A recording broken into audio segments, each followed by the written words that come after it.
Good afternoon, guys. Hello. Welcome back to Fearlessly Living with Dr. Martin. I am Dr. Martin, your gracious host. I'm just kidding, girl. It's my channel. Welcome back to Fearlessly Living. Today I want to talk about something I think we all deal with or have dealt with at some point in our lives or will deal with at some point in our lives, and that is imposter syndrome. Yeah, girl. I know you're dealing with it too. So yeah, let's talk about it. What is imposter syndrome? How does it feel? How can we deal with it? How can we grow from it? And how can we be better? How can we get through it? Will we ever get through it? That's the conversation. That's the question. So I'm sharing my experience, as always, with what I've dealt with, what I'm dealing with, what it has been like for me, and how I have been coping with it and getting through it. Okay, so let's talk about imposter syndrome. Thank you for coming back to my channel. This is Fearlessly Living with Dr. Martin, and I am Dr. Martin.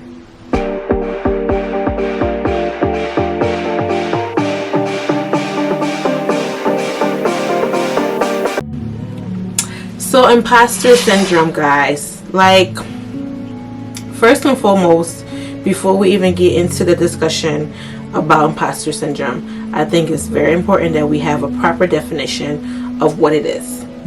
So according to Webster, imposter syndrome, I'm going to read from my cheaters, Google. Imposter syndrome is a psychological condition that is characterized by persistent doubt concerning one's abilities or accomplishments, accompanied by the fear of being exposed as a fraud despite evidence of one's ongoing success. Okay, let me read that again so y'all know what's happening with this whole situation. It is a psychological condition that is characterized by persistent doubt concerning one's abilities or accomplishments, accompanied by fear of being exposed as a fraud despite evidence of one's ongoing success. Okay, let's break this down. Because honestly, at the end of the day, imposter syndrome is really, like, my definition is really you being your greatest critic, being very hard on yourself. It's you not trusting in your own abilities. It's just really you, right? You're just not being your biggest fan.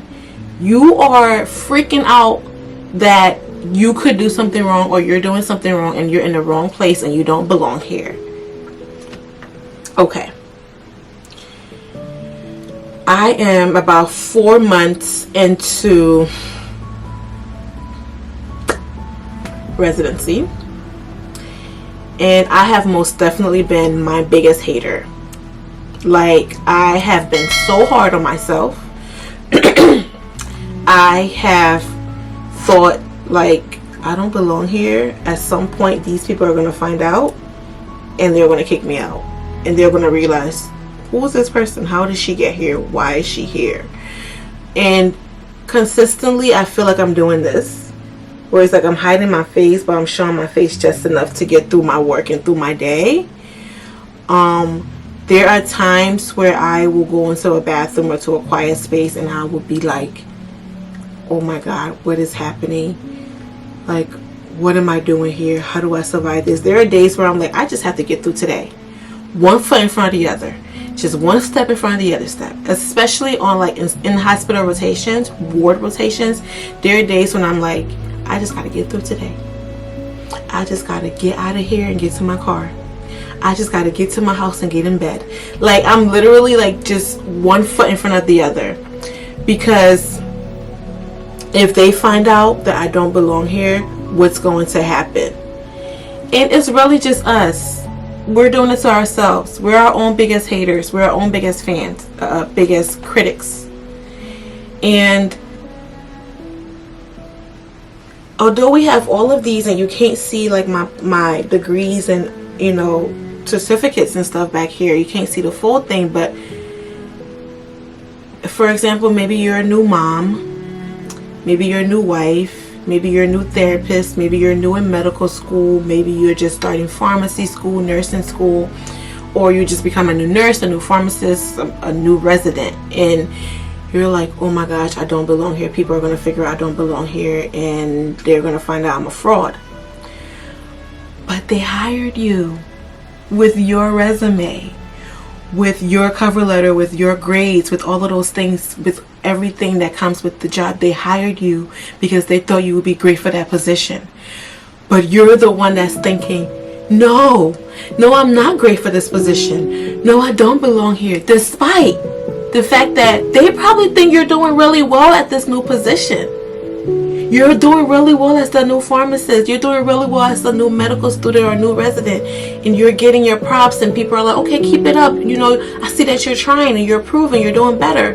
But to yourself, you're like, no, I'm not. I don't belong here. And that is, it's an internal struggle. It's not what's going on out here. It's what's going on in here. Right? Everyone out here probably either they're not paying you no mind. Number one, let's just be honest, they hired you and they left you alone. Number two, they see that you are trying. Maybe you're not your best self yet. Maybe you might be struggling a little bit, but they see that you have potential, that you're trying, that you're going to be okay. Number three, it might be like, oh my gosh, she's doing really well at this job. She's excelling. But to yourself, you feel like you aren't. And little mistakes that we make, little changes, sometimes we dwell on those things more than like the situation itself or other people. You think people are judging you based on that situation. People have forgotten about that the second it happened. We are our own greatest haters, to be very honest. We are our own biggest critics. And for me, imposter syndrome is just that. You're a hater, girl. You're hating on yourself. You gotta stop. Okay? And I think this is how I've made it real for me, and I've made it easier to deal with, because it's a real thing. People are actually struggling with this. Like, I spoke to an attending who says it really never really goes away. It might get a little better and a little quieter, but when you start speaking to people in like specialties, for example, like neurology, you know, when you start speaking to specialists and you have to like kind of present a patient to them, or like tell them like why you're, you know, consulting them for their service, and you have to sound like you know what you're talking about, and you start freaking out like, oh my god, I don't know what I'm talking about, but you actually do, you know. So it never really goes away. You kind of learn how to quiet it down, or you become a little bit more confident as you grow in your practice and with experience. But I think as a young physician, and to you all who might be experiencing something new for the first time and you're going through imposter syndrome, I just posted this on Instagram, so I'm going to read my notes there because I think those pointers are very helpful. And then follow me on Instagram because I'm always dropping little tips, okay? My goal is to encourage you and to help everyone be better through my experiences. Things that has helped me, I want to share that with you. Things that I'm going through, I want to share with you, so maybe it can make it a little bit easier when you go through it. That's really my goal for this channel, is to live fearlessly, even though we might be literally throwing things around in our head like SpongeBob did in that one episode. We might be setting things on fire inside, but it's to really go through life fearlessly, conquering, right, achieving those goals. So that's the goal for this channel, is to live fearlessly. And you're watching me live my life fearlessly, and I'm sharing that journey with you. So let's do that on TikTok, let's do that on Instagram, and let's do that here on YouTube. So subscribe and follow, okay? So I think a great way, these are 5 great tips, and I like to number things, and I think they're easier to keep track of. I really stay between 5 and 10, because if you start going over 10 and 15 and 20, people tend to forget and you lose, you know, their attention. I think number 1 is to remember your journey to where you are. For example, for me, it took me 3 tries to get here. It took me step 1, step 2, step CKCS. It took me 3 board exams to get here. I'm studying for my 4th one. It took me nights of sweat, tears, crying, thoughts of not being enough still, again. It was a journey, and this journey started in 2014. We're in 2022, pretty much at 2023, and this was not an overnight success. This had nothing to do with luck, everything to do with God's grace and blessing, of course, but there was a lot of hard work that went into this journey.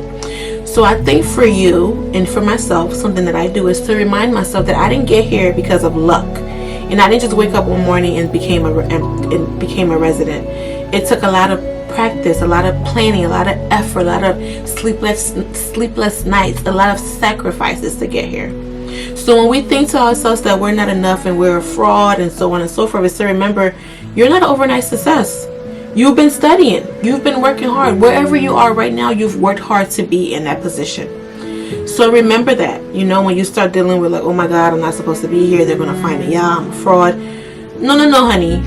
To yourself, because this is all in your head. This is something that you're dealing with personally, is to say, sis, we worked hard to be here.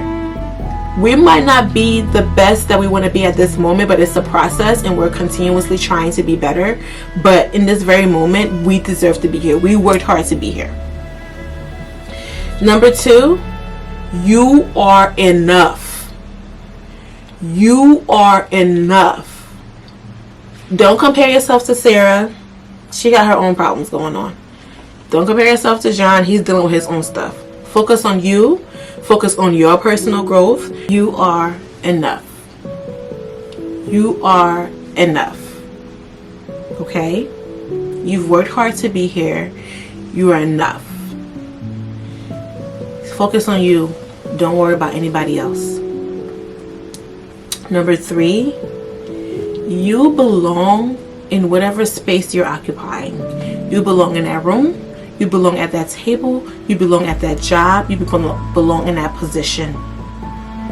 Okay? Give yourself grace. Take it easy with yourself. Be easy on yourself. You have the qualifications. You've worked hard to be there. You are enough. You belong at that table. Own the space you occupy. Walk in it gracefully. Don't be rude. Don't be that person nobody wants to be around. Make life easier for yourself. Be easy to get along with. Be nice to people. Be a good person. Occupy that space gracefully. Live in your truth. Be yourself. Do not doubt your accomplishments. Do not doubt your self-worth. Do not doubt your abilities. You are enough. And own the space that you occupy. You belong in that space. You belong in that room. Own it. Walk through that space gracefully, knowing that you belong there. You've worked hard to be there.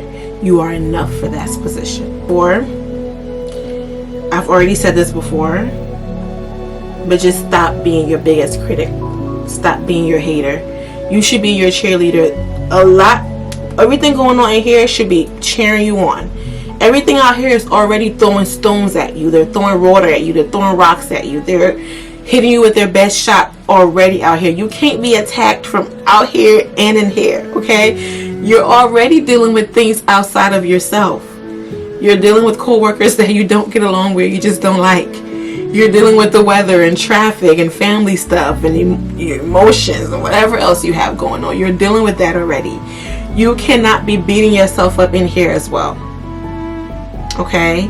So, I understand that this is a real thing because I deal with it myself. These are just fun ways, or just kind of like, girl, get it together. You belong here. You're enough. Just to lighten up the situation, lighten up the mood.